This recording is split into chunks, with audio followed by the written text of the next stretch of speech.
A fire at a Denver apartment complex tonight forced several floors of that complex to evacuate. Denver Fire says a building near South Quebec and East Quincy down by I-25 and 225 caught fire this evening. People saw a lot of smoke in that area. Maybe you did as well. The fire department says they have the fire under control now. They're just working on hot spots. Good news, nobody got hurt. One dog went missing, but then was found safe. Denver police say somebody also hit a person walking in Denver tonight and then took off. This happened near Park Avenue West and Glenarm, the uptown area of Denver. That person is in the hospital and we're still working to get more information. We have learned that a Fountain police officer, the officer who fell 40 feet from a bridge while chasing a suspect, passed away tonight. Officer Julian Becerra was put on life support yesterday. That fall happened late last week when police were chasing 3 carjacking suspects. As he was running on a bridge over I-25, somehow Officer Becerra fell. He was with that department nearly 5 years. Last week, his family shared with us that he was also a husband and a father to 2 children. A group of students wants to ban concealed carry on CU campuses. They went before the Board of Regents with a formal resolution this week. 9 News reporter Luis De Leon has more on what led to this push and what happens next.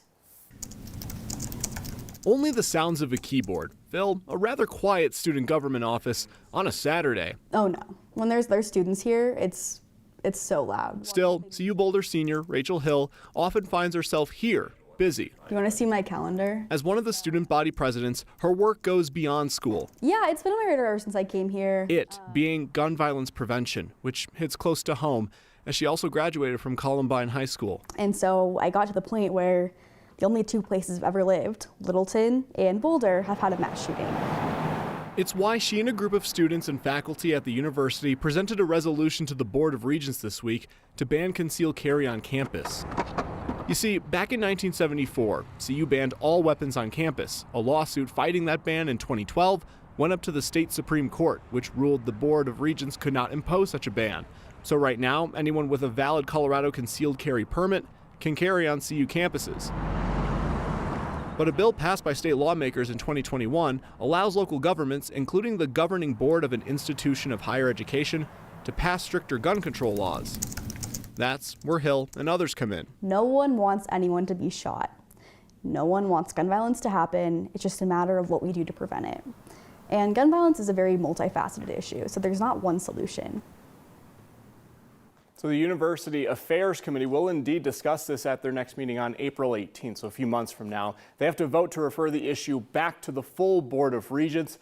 A spokesperson tells me, given the steps of this process, they really don't expect a vote on this issue before summer, Jenny. So it's going to be a while, but Certainly the wheels will. are turning. Yeah, absolutely. All right, Luis, thank you. Rescuers in Turkey and Syria are still searching for survivors following the massive earthquake Monday. Killed more than 28,000 people and left millions of people homeless. Days later, rescuers are still finding survivors in that rubble, including more than a dozen today.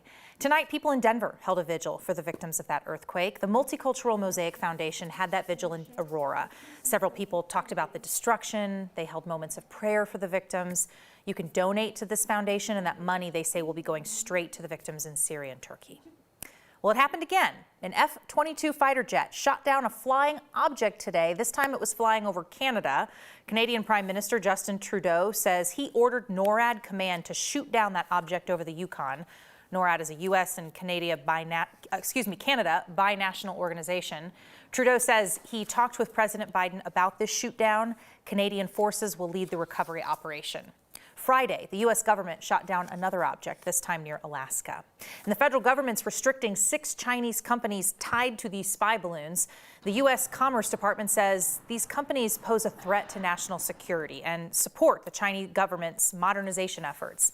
The restriction is the Biden administration's first economic retaliation about the balloon. One family is remembering a decades-old case and the impact that it had on Denver policing history and their own family history. 90 years ago, 2 DPD officers were shot and killed. Here's 9 News reporter Matt Jablow. If guns could talk, this old-time Denver Police Service revolver would have quite the tale to tell. This was the service revolver that he was carrying and the original holster the night he was shot. It was February 11th, 1933, exactly 90 years ago.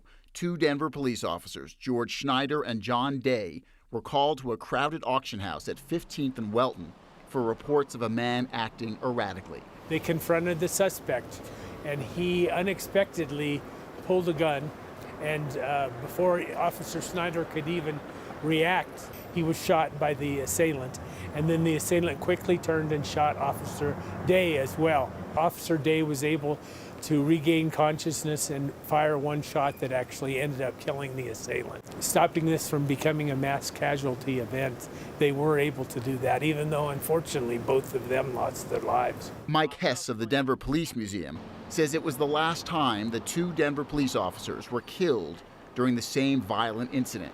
According to Hess, both cops had a history of helping people and saving lives. They were definitely heroes. Absolutely. Absolutely. Doug Schneider is Officer Schneider's great-nephew. He says the heroic way that his great-uncle died is a proud part of his family's history. It's just a huge pistol from back in the day. As is the gun that Officer Schneider was carrying the day he was murdered. Well, this revolver has quite a storied background. A gun that Doug says serves as a constant reminder of his great-uncle's life and death. So I would say the Schneider family left behind quite a nice legacy. That's something to think about and to honor. In Denver, Matt Jablow, 9 News. Doug says having his great-uncle's service revolver in his house for many years, he's now ready to donate it to the Denver Police Museum. For the first time today, we are hearing from Broncos quarterback Russell Wilson, who's responding now to reports about how much money from his foundations actually goes to charity. According to federal 990 tax forms, just 24.3 cents of every dollar raised went to the charities during 2020 and 2021, so less than a quarter.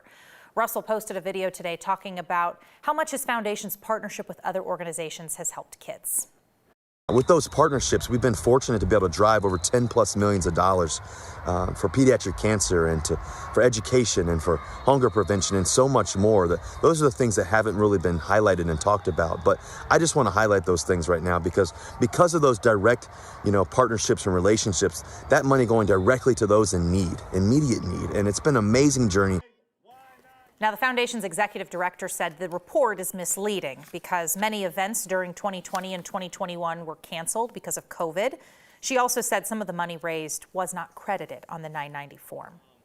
CDOT wants to help people get home safely tomorrow after the Super Bowl. They're offering $10 Lyft credits for Coloradans who need a ride home from wherever you happen to be watching the game and probably drinking.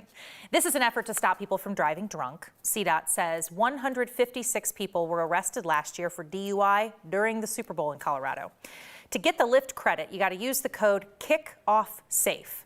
No spaces, KICKOFFSAFE in the promotion sections of the Lyft app. CDOT is providing 150 credits for the busy weekend.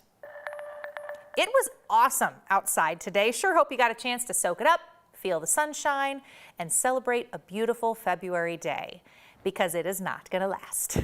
Yeah. Sorry.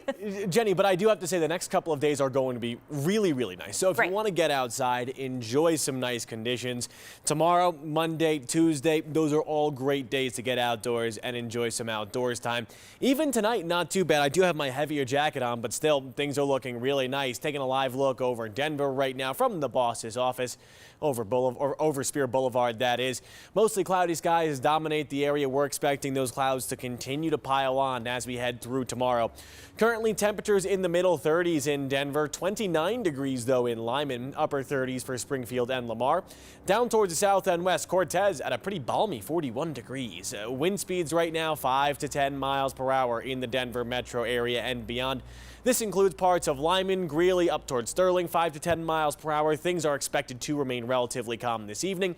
And then some breeze comes tomorrow with gusts up to 15, even 20 miles per hour.